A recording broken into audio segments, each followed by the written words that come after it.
বন্ধুরা, আপনারা যদি কাটপিস পাথর দিয়ে কাজ করতে চান তাহলে আপনাকে একটি কাজ করতে হবে। সেই কাজটি যদি আপনি করেন তাহলে আপনার কাজ কিন্তু খুব সুন্দর কাজ হবে। হ্যালো বন্ধুরা, আপনারা দেখছেন আপনাদের প্রিয় চ্যানেল মার্বেল ডিজাইন ETC-KHOKON। যেহেতু কাটপিস বিভিন্ন রকম ভেন্সের পাথর এসে থাকে, বিভিন্ন রকম পাথরের কালার থাকে, তো সেটা কি করতে হবে, আপনাকে সর্বপ্রথমে পাথরটাকে আপনাকে বাছাই করতে হবে। অর্থাৎ যে ভেন্সের পাথর আছে সেই ভেন্স অনুযায়ী পাথরগুলোকে রাখতে হবে। ভেন্স যদি না মেলে পাথরের কালারের সঙ্গে কালার মিলিয়ে আপনাকে কিন্তু পাথরটা আগে বাছাই করে নিতে হবে। তারপরে কোন রুমে কোন পাথরটা দেবেন সেটা একই রকম পাথর আপনাকে দিতে হবে, তাহলে কিন্তু কাজটা আপনার অ্যাকুরেট কাজ হবে। তাহলে চলুন আমরা পাথরগুলো এখন বাছাই করে নেই। এখন পাথরগুলোকে সব বাছাই করব, অর্থাৎ আরে ভেন্স, লম্বা ভেন্স, ক্রস ভেন্স, এটা সাইড করো পুরো। সব রকম ভেন্সগুলোকে আমরা এখন আলাদা করব। আরে লম্বায় যদি না মেলে তখন আমরা কি করব, পাথরের যে কালার আছে কালারের সঙ্গে কালার কিন্তু আমরা মেলাবো। দেখুন এগুলো সব আরে, এগুলো দেখুন একটু হালকা লম্বা আছে, এগুলো দেখুন একটু লালচে বলে এটা আলাদা করেছি। আর এই একটা পাথর এটা পুরো ব্রাউন কালার লাগছে, তো ব্রাউন কালারটাও আমরা আলাদা করে নিয়েছি। এইভাবে সমস্ত পাথর আমরা কাজ করার আগে কিন্তু বাছাই করে নেব। এটা ওই লাটে মারো, এটা ওই লাটে মারো, ধারে লাটে, হ্যাঁ। এইভাবে কিন্তু সমস্ত পাথর আমরা বাছাই করব, তারপরে কিন্তু ফ্লোরের জন্য আমরা জয়েন্ট কাটবো। এটা দেখুন আরে আছে, এটা আরে আছে।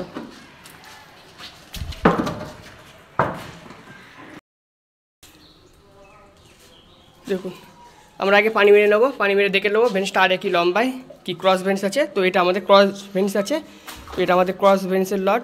ক্রস ভেন্সের লটে আমরা রেখে দেবো পাথরটা। এখন দেখুন এইভাবে আমরা সমস্ত পাথরটাকে কিন্তু বাছাই করে নিয়েছি, যেটা যেভাবে আছে। দেখুন এটা যেমন লম্বায় ভেন্স আছে, লম্বায়, এটা ক্রস ভেন্স, এটা একরকম পাথর আছে। আর এটা আমাদের একদম ব্রাউন কালার পাথর আছে, এটাকে আমরা আবার আলাদাভাবে লট মেরেছি। বা খুবই খারাপ সেগুলো আমরা কোনো ব্যাক সাইডে দিয়ে দেবো, ঘরে যেখানে খাট থাকবে সেই জায়গাটা, তার জন্য আমরা আলাদা করে এই পাথরগুলো নিয়ে নিয়েছি। এবার চলুন আমরা এই পাথরগুলোকে কীভাবে কাটিং করব সেটা আপনাদেরকে দেখাই। ইট সব আমরা পেতে নিয়েছি, এখন কি করব, ইটের মধ্যে সব আমরা এখন বালি দিয়ে, প্রত্যেকটা ইটে আমরা এইভাবে বালি দিয়ে নেব।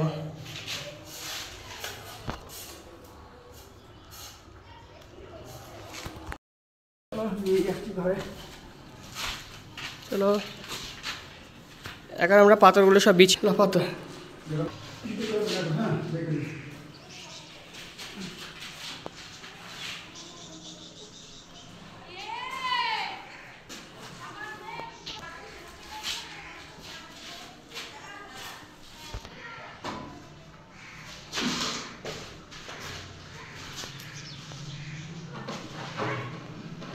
পারো।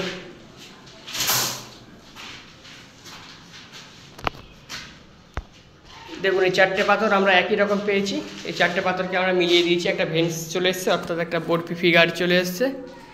তো এইভাবে আমরা সমস্ত পাথরটা বিছিয়ে নেব, তারপরে আমরা এই পাথর কীভাবে কাটিং করতে হয় সেটাও আমি আপনাদের দেখাবো। তো আমাদের সঙ্গে থাকবেন, সম্পূর্ণ ভিডিওটি দেখতে থাকুন। দেখুন বন্ধুরা, আমাদের ফ্লোরে সব পাথর বিছিয়ে নেওয়া হয়ে গেছে। সবার আগে আপনাকে কি করতে হবে, পাথরগুলোকে বাছাই করতে হবে, তারপরে আপনার ঘর মাপ করতে হবে। ঘর মাপ করার পরে আপনি কতটুকু বর্ডারের জন্য জায়গা ছাড়বেন, নাচ করুন না, তা পাথরটাকে বাছাই করবেন। বাছাই করার পরে ঘরটা মাপ করবেন, আপনার বর্ডার কতটুকু দেবেন আপনি ছেড়ে দেবেন। ছাড়ার পরে কতটুকু পাথর লাগবে সেটা হিসাব করে নিয়ে পাথরটা আরে বসাবেন না লম্বায় বসাবেন সেটা হিসাব করবেন। হিসাব করে আপনি খুব ভালোভাবে একটা পাথরে 4টে করে ইট দেবেন, দিয়ে পাথরের উপরে বালি দেবেন। তারপরে পাথরটাকে এক সাইড থেকে সুন্দরভাবে মিলিয়ে বসিয়ে দেবেন। আর লেভেলিংটা খুব সুন্দর করবেন যেন আপ ডাউন না হয়, তাহলে আপ ডাউন হলে কিন্তু জয়েন্ট আপনার ফাঁকা হয়ে যাবে যতই ভালো করে জয়েন্ট কাটেন না কেন। তো দেখুন আমাদের সম্পূর্ণ পাথরটা এখন আমরা বিছিয়ে নিয়েছি।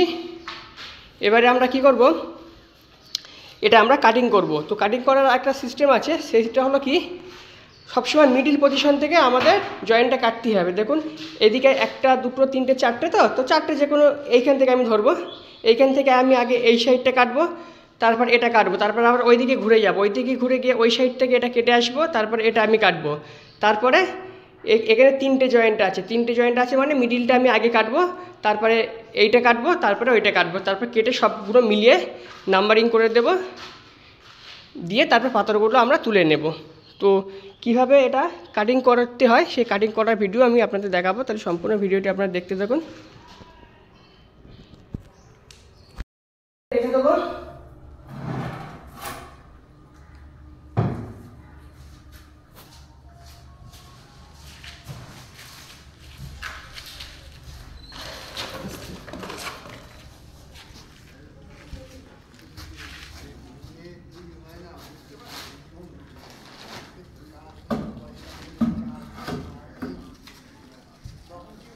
আমার আরেকটি ইউটিউব চ্যানেল আছে, যে চ্যানেলটির নাম কেজি ইটিসি ব্লগ। সকল ভিউয়ার্সের কাছে আমার একটি অনুরোধ, আপনারা আমার এই ছোট্ট চ্যানেলটি সাবস্ক্রাইব করে আমার এই চ্যানেলের একজন মূল্যবান সদস্য হয়ে যান। ধন্যবাদ।